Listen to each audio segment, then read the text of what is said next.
Good afternoon from Raleigh, North Carolina. Well, that's when I'm making this. I'm not sure when you're going to see this. Anyway, hope you're doing well. I generally make things like this when I'm a little stressed out, so I'm a little stressed out. Optimistic, but stressed out. So, at any rate, um, I'm not sure if you know who Tony Brown is. Well, I guess there's lots of Tony Browns, right? But the Tony Brown that I am thinking about,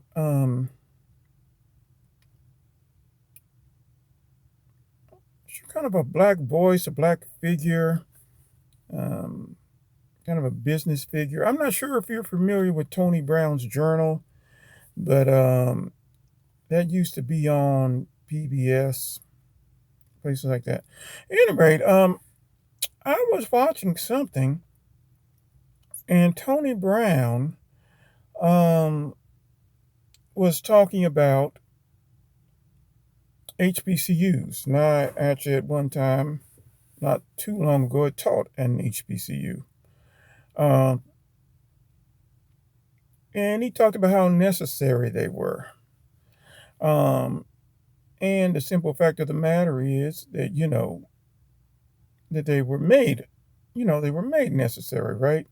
Um, there were, basically African Americans couldn't, they had limited options. I mean, there were some places that they could go that weren't HBCUs, but the options were limited. And they were talking, he was talking about places that Jewish places would go, Jewish people would go for school. And then he got into Utah. And he talked about how, Utah was designated for um, the Church of Jesus Christ of Latter-day Saints. He basically just said the Mormon Church, but I generally say Latter-day Saints or LDS. And then he said, hey, you know what? And the LDS is never giving it back. And so that I wanted to talk about because in a way they kind of did give it back depending upon how you look at it.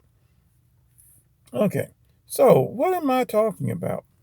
I'm not sure if you know this, but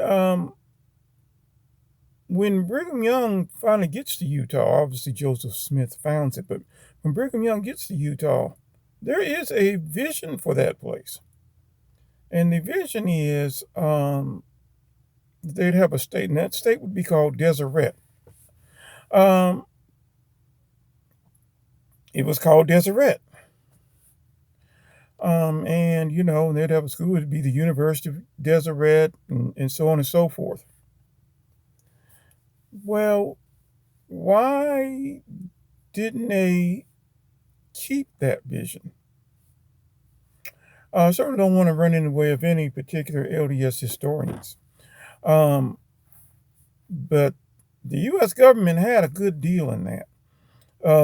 They had some concerns about, LDS presence in what we now call Utah. You may be familiar with something called the Mormon War, so on and so forth. Well, and for scope's sake, let's say 1840s, 1850s, 1860s, all that. All right. Well, it was decided, and pretty much the federal government had a pretty strong hand in this. Hey, look, you're not calling this state Deseret. Rather, rather you're going to have to find another name, or we will help you find that name. And thus Deseret becomes the state of Utah. And you probably are also aware that they also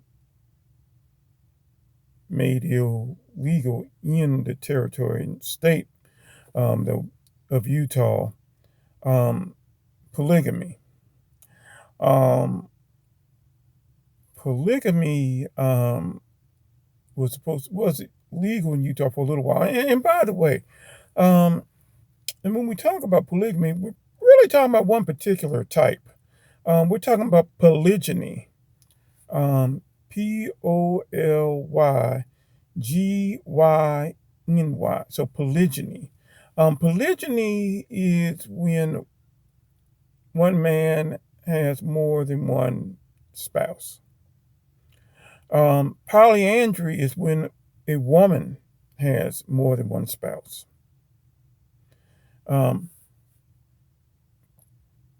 And polygamy, it's basically when one person has more than one spouse. So, I guess you can use either one.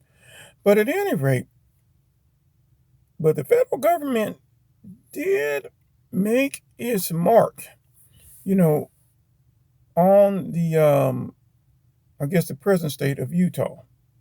They did step in, um, and made some attempts, and some of them being successful attempts, at limiting the control of,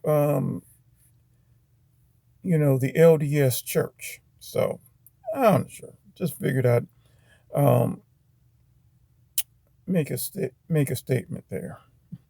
And just in case you're wondering, I actually taught um, at a university in Utah.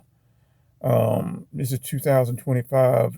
This university was in the news for a tragic reason. Anyway, that's all I really wanted to talk about. So, hey, have a good afternoon, good morning, good evening, good night. Whenever you're watching this, I just want you to have a good one. Take care.